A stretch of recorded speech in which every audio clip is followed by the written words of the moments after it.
미국 상무부에서 반도체 지원법 세부 계획안이 발표되었습니다. 무엇보다 독소 조항이 큰 문제가 된다고 하는데요. 이를 두고 그레이트 리세션 2023년 경제 전망의 저자이신 김광석 교수님을 모시고 이야기를 나눠보도록 하겠습니다. 교수님 안녕하세요. 네, 안녕하세요. 네, 교수님 오늘 하루 예, 종일 이 반도체 지원법 예, 일명 칩스법이라고 해서 이게 네, 굉장히 이야기가 되고 있습니다. 맞아요. 예, 제1차 세부 지침이 공개되었는데요. 국내 네, 반도체 기업들에게 독소 조항이 문제가 되고 있다고 하는데 교수님 어떤 게 있나요? 네. 좀 오랜만에 우리 웅달님하고 거시 경제 말고 좀 마이크로한 이야기를 다뤄야 될 텐데, 우리나라에서 반도체 산업이 얼마나 중요한지 여러분 다 아시니까 그 산업에 어마어마한 일이 발생했다라고 본다면 우리는 좀 알아봐야 되지 않을까라는 생각에, 네. 오늘 뭐 방송에서 많이 다뤘는데 여러분들께 또 직접 전해드려야 되겠다는 생각에, 아직 화장도 못 지우고 아, 네. 맞습니다. 자, 한번 일단은 화면을 몇 개 보여드리면서 이야기하겠습니다. 여러분 이 세부 내용을 뭐 다 아실 필요까지는 없을 것 같은데, 어쨌든 방금 말씀하셨던 그 지침안, 세부 지침이 발표된 겁니다. 이 지침에 대해서 여러분께 좀 보여드린다면 아마도 요런 것 같습니다. 여기 보이시죠? 좀 요약을 해보겠습니다. 어, 어쨌든 이게 장학금 준다고 할 때 장학금 대상이 되는 사람이 누군지, 뭐 장학금 신청해 봐라 약간 이런 거예요. 우리 미국에 반도체 공장 지면 우리 이만큼 지원해 줄게 이런 겁니다. 대신 지원 대상이 되면 지원만 해 주는 게 아니라 대신 이런 거 우리를 위해 지켜줘야 돼. 근데 그 네. 지켜줘야 되는 그 조항들이 너무 가혹하다라고 평가 내리는 것들이 있어요. 그래서 독소 조항이다라고 하는 건데, 예를 들면 이제 반도체 시설에 접근 권한을 줘라 이런 거, 그리고 반도체 장비의 주요 고객에게는 그 장비 같은 것들 공개하라 이거예요. 음, 그리고 초과 이익 최대 뭐 75%를 공유해라. 반도체 사업하고 지원금 줬으니까 지원금의 75%만큼은 이익이 많이 발생하면 또 미국에 다시 돌려줘라. 뭐 이런 느낌이고요. 그 중국에다가는 추가적으로 뭐 설비 투자하지 마라. 이런 내용들이 포함되어 있어요. 그래서 이게 주로 우리가 꼽는 그 독소 조항들이고요. 지금부터 이 구체적인 거 이제 하나하나 어떤 내용인지를 좀 확인해 보고, 이게 우리 경제에 어떤 영향이 있을지, 또 우리 삼성전자나 SK하이닉스에게는 또 어떤 영향이 있을지 하나하나 살펴보면 어떨까 생각이 됩니다. 네. 와, 이 반도체 보조금을 받으면 시설 장비를 공개하라 하는데 이거는 첨단 기술 아닌가요? 맞아요. 예. 와, 이 말 그대로 교수님, 첨단 기술 공개에 해당되는 거죠. 와, 네. 교수님 이거 좀 자세히 좀 알 수 있을까요? 네. 제가 그 예를 한번 들어볼게요. 얼마 전에 삼성전자 반도체 사업부에 강연을 갔었는데, 갔다가 나올 때 제 이제 갖고 다니는 백이 있는데 백에 USB가 있었던 거예요. 어, 네. USB가 있다는 것을 알고 그쪽에서 그것을 소위 말하는 압수를 했어요. 제가 강연자 자격으로 갔는데도. 어, 그래서 한 3주 정도 반출이 안 된 바 있었습니다. 아, 정말요? 그 USB가 반출되려면 소위 사장님까지 보고를 거쳐야만 하는. 제가 와, 무슨 말씀드리는 거냐면, 그 첨단 기술이 유출되지 않도록 그 보안 영역에 정말 엄청난 신경을 쓰고 있다. 라는 그 일례로 제가 말씀드린 겁니다. 어느 정도 심각한 건지 이제 말씀드리는 거예요. 왜냐하면 반도체 기업한테는 당연히 그 기술이 얼마나 그 경쟁력 그 자체 아닙니까? 그죠? 그래서 초격차라는 이름까지 등장한 거잖아요. 아예 기술적인 격차를 벌려 놨을 때 의미가 있다라고 보는 거예요. 정말 절대적인 건데, 근데 미국은 이 명분이 뭐냐면 보조금을 주긴 주지만 국방부라든가 뭐 안보기관이라든가 이쪽에 장기적으로 우리 미국의 반도체 공장지인 파운드리 공장한테 그 장기적으로 반도체를 조달하게 해 주겠다라는 그 방향성을 제시한 거예요. 그래서 제가 아까 보여드렸던 그게 어플리케이션에 해당된 우리 응모서, 응시 원서 같은 거예요. 쉽게 말해 그런 것도 들어가 있습니다, 거기에. 거기에 당신네 그 지원하는 우리 한국 기업들도 포함해서 혹시 국방 안보적으로 이 반도체가 활용될 영역이 있다면 약간 가산점을 주겠다라는 식으로 했는데, 그럼 어쨌든 국방부에서 그 반도체를 쓰긴 쓰겠다. 그러니까 미국 국민의 혈세를 동원해서 해외 반도체 기업에게 지원해 주겠다는 거예요. 여야가 다 박수친 거예요, 이게. 근데 그게 명분이니까 당연히 안보적으로, 국방적으로 그 기술에 대한 내용을 향후에 계속 공개해야 되지 않겠느냐라는 그 조항이 달려 있었어요. 근데 이것은 앞에 말씀드렸던 것처럼 이 첨단 기술이 유출되지 않도록 보안을 엄청나게 신경 쓰고 있는데 그 기술력이 공유되고 빼앗길 우려가 있잖아요. 그래서 이건 굉장한 문제가 되지 않겠느냐라는 관점의 소위 독소 조항.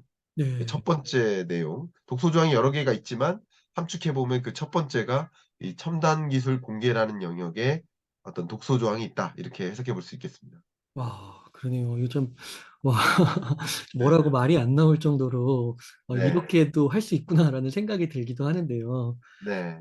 교수님 또 두 번째로 아까 보여주신 걸 보니까 초과이익의 75%를 공유하라. 네. 이 부분도, 와, 어떻게 되는 건가요? 일단 기본적으로 미국의 우리나라 기업이 만약에 반도체 기업들이 예상 외에 뭐 이익을 거둘 수 있잖아요. 그럼 그건 초과 이익분이잖아요. 그럼 초과 이익이 발생하면 특정 부분을 미국 정부와 공유하자라는 거예요. 대신 왜냐면 우리가 투자해 줬으니까 그 뜻인 겁니다. 예, 강제 규정이고요. 최대 뭐 공유받은 그 지원 보조금의 한 75% 정도 와, 그렇게 지원해 주겠다라는 그런 내용인 거죠. 그래서 결국 그 돈 받아 가지고 미국은 또 미국 내 뭐 기업들로부터 이 초과 이익분을 받았으니까 그걸로 또 반도체 생태계를 강화하겠다. 뭐 이런 음, 내용인 거예요. 그러려면 또 뭘 해야 될까요? 초과 이익이 발생했는지를 확인해야 될 거 아니에요? 그러면 뭐를 공유해야 될까요? 회계장부를 공유해야 돼요. 어, 재무제표를 재무제표, 그죠? 현금 흐름표, 뭐 수익성 지표, 각종 뭐 그리고 뭐 생산량 지표, 원자재 출처, 와, 상위 10대 고객사는 무엇인지, 그죠?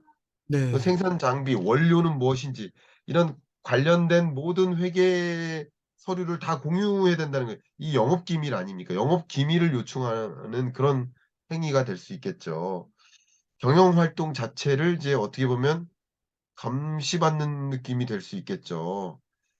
그러니까 이런 초과 이익 공유가 간단한 것이 아니라 정말 이 소위 이제 이런 영업 기밀을 공유하지 않는 것이 하나의 경쟁력인데 그걸 이제 막게 만드는 요소니까 이거는 좀 강한 압박이 될 수 있겠다라고 볼 수 있겠습니다. 와, 지금 말씀해 주신 내용을 받아들일 수는 절대 없을 것 같은데요. 받아들이기 쉽지가 않죠. 와, 네. 예. 그렇군요. 네. 교수님 또 한 가지가 중국 투자 확대 제한. 이 네. 부분은 또 네. 우리나라하고 중국 간의 관계가 좀 걸릴 것 같은데, 예. 사실 그 중국이 또 주요 저희들의 시장이기도 하고, 네. 또 삼성전자나 하이닉스랑 또 공장이 건립되어 있기도 하잖아요. 네네. 거기에는 또 영향이 없을까요? 영향이 있죠. 이게 아, 한마디로 요약해 본다면 "우리가 보조금 50억 줄 테니까 중국에 공장 짓지 마." 이거예요. 방송에서 뭐라고 표현했냐면 "병 주고 약 주고다." 이게 정말 지원이냐 이런 생각이 들어요. 참 어려운데 자 제가 한번 방금 출연한 방송에서 CG가 너무 잘 나타나서 좀 보여 드리겠습니다. 여러분 잘 아시겠지만 우리나라 삼성전자 중국 공장이죠. 시안 공장이에요. 여기서 낸드 플래시 우리 삼성전자가 생산하는 낸드 플래시 생산량의 40% 이상을 이 시안 공장에서 생산합니다. 어, 그리고 SK 하이닉스 같은 경우도 중국 우시 공장에서 D램 생산을 하는데 SK 하이닉스의 총 D램 생산량의 48% 이상을 역시 우시 공장에서 생산합니다.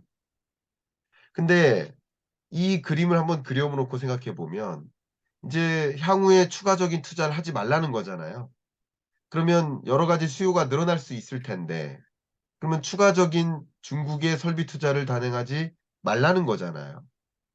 그러면 미래 수요가 한번 생각해 보세요. 중국이 뭐 예를 들어서 스마트폰을 고도화해요. 그러면 더 고도화된 더 첨단의 정밀의 반도체를 필요로 할 텐데 그러면 그런 설비 투자를 단행하지 못하면 미래 수요에 충족할 만한 설비 투자를 못 하는 거죠. 이거 굉장히 중요한 거라고 볼 수 있겠죠. 또 그것뿐만 아니라 지금 핫한 게 챗GPT 아니겠습니까? 네. 그러면 당연히 인공지능 반도체 이쪽에 대한 니즈가 커지고 우리나라도 전 정부부터 디지털 뉴딜 사업이다 해 가지고 이번에 신성장 4.0 추진 전략 이 현 정부의 정책 방향이죠. 둘 다 뭐냐면 인공지능 반도체와 같은 고사양의 고부가가치 반도체로 진입하자라는 건데 그러면 제품이 고도화되고 고부가가치 반도체를 개발해서 그런 것들을 공급해야만 미래 수요에 충족할 수 있는데 "추가적인 투자를 하지 못하도록 해라." 제품 제조 능력을 상실하게 되는 거죠. 시장을 잃게 되는 거죠. 네. 그러니까 "보조금을 줄 테니까 미국에 공장 짓고 중국 수요는 그냥 포기해라." 어. 라는 거죠. 이게 간단한 일이 아니라는 거죠. 예.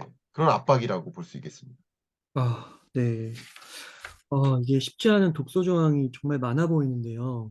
네. 아, 교수님 혹시 이러면 안 되는 건가요? 아, 보조금 안 받고 예. 그냥 하겠다.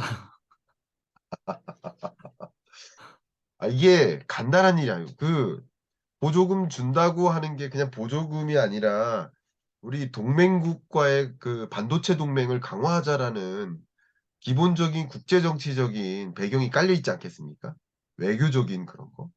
특히 반도체를 안보적으로도 활용하는 데 동참해라라는 것이기 때문에 이게 우리나라는 상대적으로 교육국 관점에서 물론 중국에 수출을 더 많이 하지만 미국 수출이 무시될 수 있는 영역이 아니고 더군다나 군사 안보 외교적으로는 미국과 함께하는 것들이 굉장히 많기 때문에 아, 이게 간단한 일이 아니라는 것을 생각해 볼 수 있고요. 그건 좀 큰 틀에서.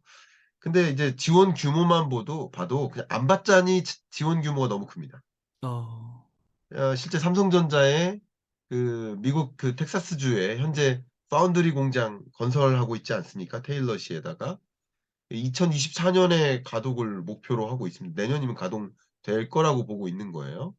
근데 총 설비 투자액의 적게는 5, 많게는 15% 이제 보조금을 주겠다는 것인데 그 규모가 25억 달러 정도 돼요. 근데 대출이라든가 보증금 이런 것까지 포함하면 59억 달러 정도 됩니다. 그러니까 뭐 이거를 안 받자니 좀 애매하고 그렇자니 뭐 '중국 편에 선다.'라는 개념이 돼 버리니까 그리고 아시겠지만 어 지금 현재 뭐 생산 기지가 중국에 있고 중국과의 뭐 수출 교역 이거 중요하지만 미국과의 관계라는 측면 특히 미래지향적 반도체 중요한 것 중에 하나가 이제 설계 역량은 또 미국에 다 잘하는 애들이 미국에 있거든요. 그런 면에서 밸류 체인이 얽히고 설켜 있어 가지고 그냥 이게 독소 조항이 있다고 해서 안 받고 안 하겠다. 이렇게 그냥 단도직입적으로 판단하기가 굉장히 어렵습니다. 그래서 삼성전자 입장에서도 면밀히 검토를 해 보겠다. 뭐 SK 하이닉스 입장에서도 아직 뭐 특별한 할 얘기는 없다. 좀 면밀히 좀 이 산수를 해 보겠다. 근데 단순한 산수가 아닌 거예요. 굉장히 복잡한 방정식을 풀어야 되는 '뭐를 얻을 수 있고 뭐를 잃을까.'라는 것을 계산해야 되는데 어쨌든 안 받을 수 없는 보조금의 성격이다라고 좀 생각해 볼 수 있을 것 같습니다. 이게 또 반도체가 우리나라의 주력 산업이잖아요. 네. 아, 근데 이거를 이제 미국이 어떻게 보면 초강대국의 그런 지위를 활용해가지고, 네. 아, 좀 압박하고 있는 형국인 것 같은데, 또 우리나라의 대표적인 산업이라 이게 흔들리면 우리 경제에 큰 악영향이 있을 것 같은데, 좀 어떻게 보세요? 예 맞습니다. 제가 우리나라 교육 구조를 한번 설명드릴게요. 지금부터 제가 말씀드리는 것은 그냥 여러분의 그냥 소위 우리 경제를 바라보는 상식이라는 관점에서 우리나라 전체 수출이 주로 어디로 가는가? 그리고 우리나라 전체 수출이 100 이라고 한다면 주로 무엇을 수출하는가? 이 두 가지 수출 대상국과 수출 품목 두 가지는 그냥 우리 경제 상식으로서 여러분이 알고 계시면 굉장히 도움이 될 거라고 생각이 돼서 제가 자료를 보여드리면서 말씀드리겠습니다. 모든 것은 22년 기준입니다. 연간 기준으로 해석해야 되니까. 보면 우리나라의 주요 수출 대상국이에요. 당연히 1 위가 중국입니다. 우리나라 전체 수출의 22.8% 23%에 해당됩니다. 네. 물론 21년 기준에는 25%가 넘었어요. 근데 중국이 뭐 셧다운되고 뭐 여러 가지 이슈로 인해서 중국 수출이 다른 국가에 비하면 좀 줄었어요. 그죠? 근데 미국도 무시 못할 수출 대상국이에요. 16%입니다. 그러니까 중국과 미국을 그냥 단순히 합치면 우리나라 수출의 거의 뭐 40% 가까이가 되니까 절대적이에요. 그러니까 둘 중에 무엇을 취할래? 그냥 이것만 보고도 간단한 계산이 아니라는 거죠. 그죠? 간단한 계산이 아닙니다. 그다음 품목별로 볼게요. 우리나라 전체 수출의 반도체가 대략 20% 정도 차지한다. 연마다 다른데 22년이 반도체 수출이 부진했던 해예요. 그래서 좀 줄어든 것뿐인데 어쨌든 19%가 반도체 수출이었다. 22년 한 해 동안. 어마어마한 비중입니다. 이게 얼마나 어마어마하냐. 우리 자동차 수출 엄청나게 하잖아요. 아, 그 자동차 수출이 그래 봐야 보세요. 8%가 안 됩니다. 어, 자동차 부품 수출도 많아요. 그럼 자동차와 자동차 부품을 합하면 11% 정도 됩니다. 그런데 반도체 반 정도밖에 안 돼요. 네. 그럼 반도체 하나의 수출의 의미가 얼마나 큰 것인지. 우리 그만큼 뭐 스마트폰 수출 많이 한다, 가전제품 수출 많이 한다, 뭐 이러잖아요. 근데 여기 무선통신기기가 스마트폰이라고 볼 수 있어요. 여기에는 스마트폰과 스마트폰 부품이 포함되어 있어요. 어, 근데 근데 상대는, 그게 2.5% 밖에 안 돼요. 반도체 수출이 얼마나 큰 건지 여러분 가늠을 하셔야 됩니다. 가전제품이요. 가전제품 우리 LG랑 뭐 삼성전자랑 가전제품 수출 많이 하죠. 에어컨, 텔레비전, 뭐 냉장고, 세탁기 얼마나 수출 많이 합니까? 백색가전, 텔레비전과 같은 뭐 이런 거 다 포함해서. 그거 다 합해도 1.2% 밖에 안 됩니다. 반도체 수출 하나랑 비교해 보세요. 어마어마한 차이예요. 근데 그 반도체가 우리나라 수출의 20%나 차지하는 그 반도체, 그 반도체 수출액의 절대적인 비중이 중국으로 갑니다. 어, 41%나. 미국으로도 7.7% 무시하지 못할 만큼으로 가요. 그러니까 이게 문제예요. 우리 수출이요. 지난 10월부터 이번 2월까지 5개월 연속 마이너스입니다. 우리나라 수출 증가율이. 심각하죠. 예, 그리고 무역 수지 적자가 지금 1년 내내 지속되고 있습니다. 보시면 22년 2월 달에 한 번 흑자 기록했고 2월 달 한 번 빼면은 다 적자예요. 심각합니다. 그리고 어쨌든 이때는 흑자니까 이것도 조금 딸랑 흑자였는데 이거 이후에 적자니까 적자 행보로 보면 딱 1년 됐어요. 1년 내내 적자예요, 어, 매월. 이거 심각한 겁니다. 이게 얼마나 심각하냐면 IMF 외환위기 이후 처음인데요. IMF 외환위기 때 이랬습니다. 95년부터 97년까지 보세요. 97년 11월까지인가 계속 적자입니다. 29개월 연속. 이때 IMF 외환위기 왔던 겁니다. 그러니까 물론 이것 때문에 IMF 외환위기 온다는 것이 아니라 이때 29개월 연속 무역 적자였고 그게 굉장히 큰 어, 어떻게 보면 우리나라의 그 외환 보유고도 축소되고 여러 가지 문제를 가져다 줬던 외환 위기에 처하게 됐던 그 배경 중에 우리나라가 수출로 먹고 사는 나라가 수출보다 수입이 더 많은 거예요, 지금. 그 간단한 일이 아닙니다. 수출로 먹고 사는 나라가 아니면 모르겠어요. 근데 수출로 먹고 사는 나라가 수출이 지금 1년 동안 마이너스고 그 무역 수지 적자 규모로는 우리나라 역사 이래 최고치입니다. 이 어마어마한 무역 수지 적자 규모. 475억 달러. 역사상 최대치의 무역 적자예요. 근데 이 무역 적자가 야기된 이유가 뭘까요? 앞에 말씀드렸던 반도체 수출이라는 거예요. 이유 어, 중에 하나가. 반도체 수출이 지금 2월 달 마이너스 42.5%.